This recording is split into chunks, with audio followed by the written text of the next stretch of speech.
But I'm Jim Burlingame. Um, The farm was purchased in 1818 by my great-great-great-grandfather. You need to realize that back then, we're talking 20 years prior to the period portrayed at Sturbridge Village. So you would not have seen horses here. They would have had no refrigeration back then, so no way to keep the meat. So when you killed your ox, you would share it with your neighbors. And then when, 2 months later, when they killed theirs, they would do the day before yesterday. He was a day old, and he got cold. Wasn't getting latched on to in the morning it got cold, went downhill very quickly, and was hypothermic. You sell those? Yeah. I should have sold them 3 days ago. Still has his IV in. So I took him up to Tufts, and he was just flat, doing nothing. And they packed him in hot water bottles and gave him an IV,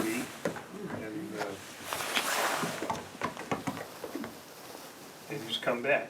He's got a new mama. And he's become a lamb. I think. Connecticut sheep breeders pull their wool.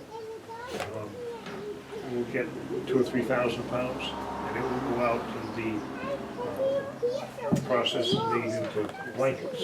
And I got a couple samples there.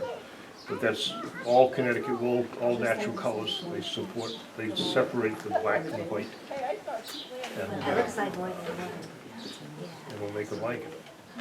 And if you're real interested, there's a paper there that talks about the blanket program, or you can go to ConnecticutSheep.com, and there'll be more information that you know what to do with.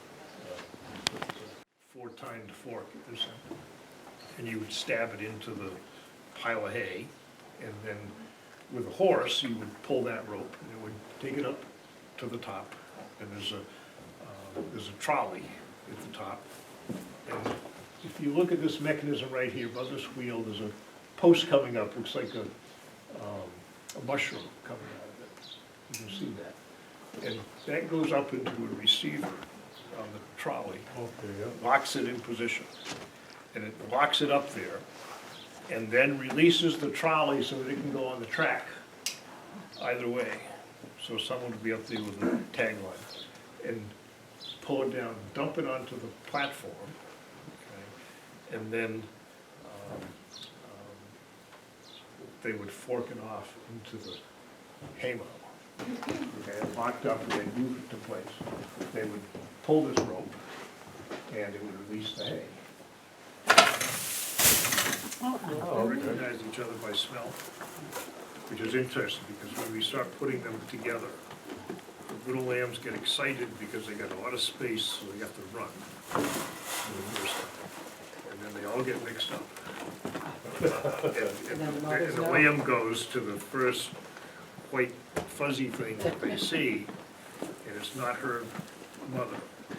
And she just gets clocked by the wrong ewe, and just hits him, knocks his head on the teacup. You're not wanted, so she'll go try to find somebody else. The ram wears a harness, and it has a colored crayon, like a giant grease pencil. So every time he mounts a ewe, he paints the back of the ewe. So we can record the date that they're bred, and 145 days from that date, they're due to lamb. They'll come into cycle every 2 weeks. So after 2 weeks, we change the color of the crayon.